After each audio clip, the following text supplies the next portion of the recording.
Ketika Belarusia membuka perbatasan dengan Polandia sehingga terjadi migrasi manusia ke arah Polandia dari Belarusia, maka komentar Bosman, jago nih Putin. Kampret, kapan Indonesia punya pemimpin negara seperti Putin atau seperti Xi Jinping ketika mengelola negara dapat mengangkat Indonesia ke tingkat dunia. Ngimpi banget dah. Kita semua tahu ambisi Putin ambil Ukraina. Kita sudah rinci mengapa Putin mau menganeksasi Ukraina. Yang jadi pertanyaan selanjutnya adalah bagaimana cara Putin mengambil Ukraina. Tidak seluruh Ukraina, tidak sampai Kiev, hanya sebagian Ukraina. Maka Putin melakukan banyak manuver trisula yang menarik. Pertama, Belarusia yang merupakan negara perbatasan Rusia yang pemimpin Belarusia adalah sekutu Putin, mulai bermain mengganggu Polandia.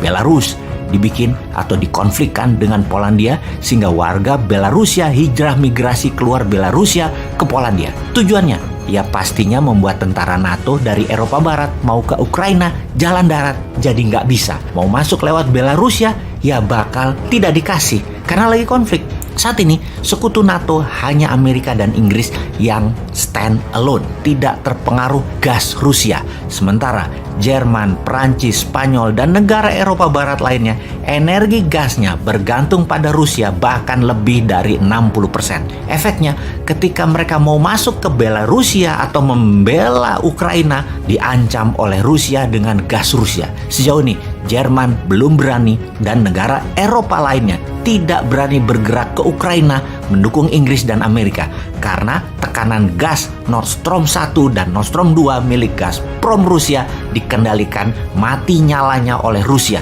Eropa Barat jadi nggak berani bergerak mereka saat ini. Kapal selam Rusia sudah masuk ke Laut Baltik. Militer Rusia jaga di Laut Baltik. Kalau NATO mau masuk hanya bisa lewat udara dengan kapal induk yang ada di posisi Laut Atlantik. Ini sangat jauh dan sangat mudah diintercept. Di sisi selatan Ukraina yaitu Laut Mati atau Dead Sea, ada negara Turki yang merupakan sekutu Putin. Erdogan sejak dikudeta Amerika yang digagalkan oleh Rusia menggunakan Rusia sekarang sebagai sekutu utamanya. Balik badan dari Amerika itu Turki. Jadi NATO menyerang Rusia atau Ukraina dari selatan, pasti Turki tidak akan kasih wilayah udaranya ke NATO. NATO hanya bisa masuk dari Gibraltar atau dari Italia yang pasti kejauhan. Dari Samudra Atlantik, dari Swedia atau dari Jerman juga nggak gampang. Ukraina saat ini sitting duck bagai bebek yang tinggal dieksekusi oleh Rusia. Sulit untuk menolong Ukraina. Strategi hebat Putin sulit dilawan. Ukraina mangsa lemah yang tidak ada yang bisa menolong dari cengkraman Rusia. Lewat udara sudah diblok di Polandia dan Belarusia. Eropa Barat ditekan melalui gas. Amerika Inggris hanya bisa serang dari Gibraltar atau dari utara Belarusia, dari Latvia. Jadi kesimpulan, lupakan NATO, Anda kalah strategi sama Putin. Apa efek perang Ukraina tersebut? Kita semua tahu harga minyak mentah di tahun 2021 naik 50% menjadi di harga sekarang sekitar $77 per barelnya. Setiap kenaikan $1, Rusia untung mendekati angka $1 billion per harinya dari minyak tersebut. Ketegangan Ukraina akan membuat minyak mentah dan harga gas naik. Ditarget naik 20%-an dari nilai sekarang ke arah $100 per barelnya. Rusia untung dari dua sisi, untung dari harga minyak dan gas, serta dapat Ukraina kalau perang terjadi antara sekutu versus Rusia. Rusia saat ini di atas angin. Di sisi lain, perang pasti berlangsung cepat. Rusia pasti tidak ambil Kiev, tapi mungkin sampai perbatasan Kiev. Lalu dunia akan resesi, slow down ekonominya ketika harga minyak ke $100 per barel.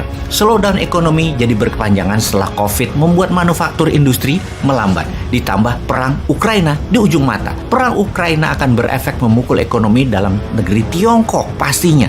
Sebagai negara produsen yang minyak BBM importnya hingga 90% yang semua didapat dari luar Tiongkok. Hal ini yang membuat Xi Jinping makin tidak populer, dan untuk populer Xi Jinping pasti meniru Putin, yaitu bangkitkan nasionalisme dan serbu Taiwan. Kedua perang tersebut sudah diprediksi sejak 2019 dalam kitab Sontoloyo yang berjudul Mardigu Nation. Jelas sudah mengatakan perang Laut Natuna Utara dan perang di selatan Eropa pasti terjadi. Sungguh, data ini bukan ramalan, ini analisa.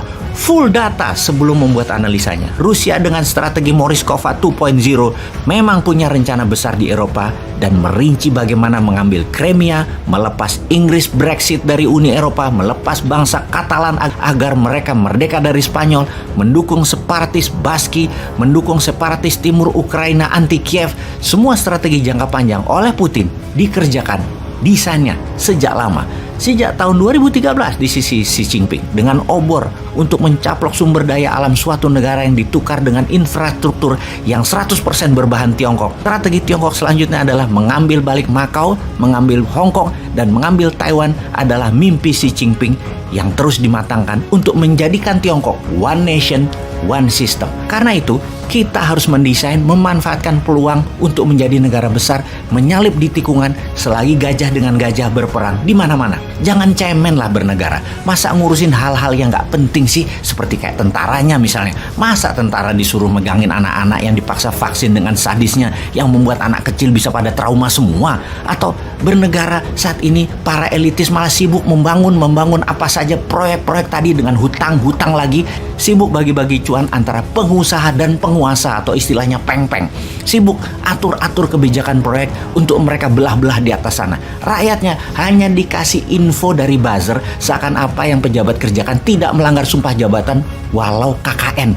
Dengan buzzer, rakyatnya dibikin gak paham bernegara dan tidak tahu berita luar negeri bahwa dunia mau perang yang padahal bisa dimanfaatkan untuk Indonesia berdaulat.